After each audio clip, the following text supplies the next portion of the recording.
What's going on, everybody? This is MDENT313, and I'm back at y'all with another one.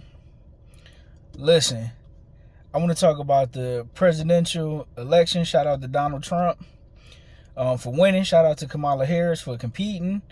Listen, it's been one of the craziest presidential races I've ever seen. Man, I've seen black men and Hispanic men, more so than ever, head over to the Republican Party. I've seen black women get visibly upset about black men and Hispanic men heading over to the Republican Party. I've seen black men called every name under the sun for not voting for Democrat. I mean, even though it's funny because black people tend to primarily vote Democrat largely, whether it's beneficial to them or not. And who's to say, right? Who knows? Your local elections and your state elections and city elections have a lot more bearing on your personal life than a presidential election do. Now, they all do to some degree, don't get me wrong, but they all do, right? And I've seen some crazy things. I've seen women on the internet saying that if their husbands don't vote for Kamala Harris, that they were going to divorce their husbands. Interested to know if they still going to stand on that. I've seen black men called coons, sellouts, all type of things, right? And it's crazy. I guess what I'm getting at is, I guess when you're loyal to something, whether rightfully or wrongfully, when you're loyal to that thing, people tend to not have an appreciation for you. Let's say, for an example, white men. Let's say white men are loyal to the Republican Party, whether it's beneficial or not beneficial. They tend to not value you as much. It's like you constantly have to make people work for your vote and fight for your vote. And none of us should blindly vote one party, just blindly. It should make people work for it. And I've seen, different economists say different things, right? When it comes to Trump's tariffs, I heard that is good. It's bad short term because it raised the cost of goods and services, which is true. As well as I've also heard long term that it creates jobs. It creates American jobs, right? So everything from my understanding, listen, I'm not completely knowledgeable on politics to, completely like other people.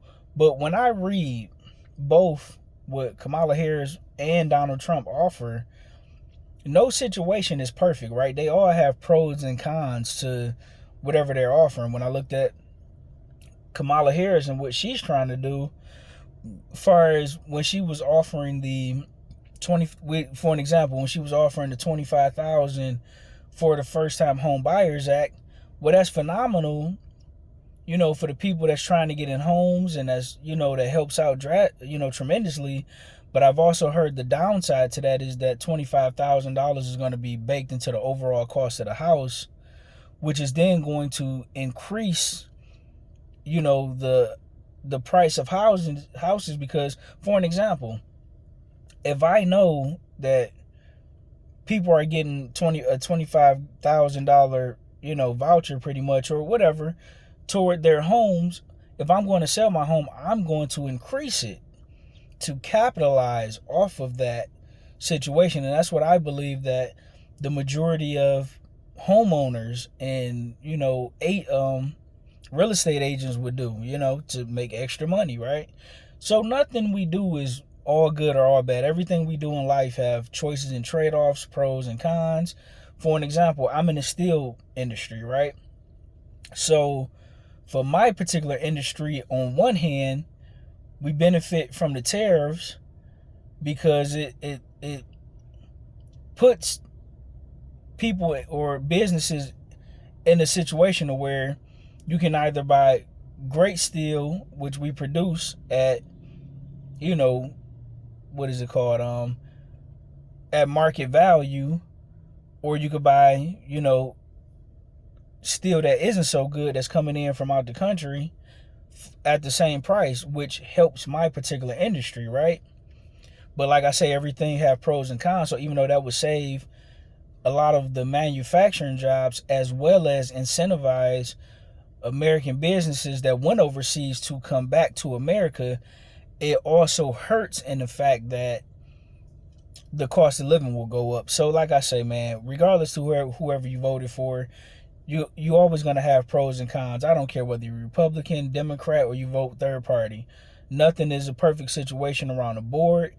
As long as you make the best decision for you and your family, what's the best for you guys, right? Long term, short term, and long term, or just long term, or whatever. I hope you guys enjoyed this ride. I want to know, what is some of the craziest things you've heard regarding this election, on either side of the board? Whether you heard some extreme things from the Republican side of the argument, or if you heard some extreme things from the Democrat side of the argument. And just let me know. You don't have to say who you voted for or whatever, but I'm interested to hear what kind of crazy stories and arguments and things that you've heard people say regarding this election. But you know, I'm happy that everybody went out who did go out to vote. I'm glad you voted, regardless whoever you voted for. I'm glad you participated in the process. I learned a lot. I'm interested to continue to learn and, you know, read more about politics and how it affects us as, you know, people, how it affects us as a community, as a society, how it affects our economy, our security, and you know, everything in between. But good morning to all you men and women out there. I appreciate you for checking my video out. Hope you guys have a phenomenal day.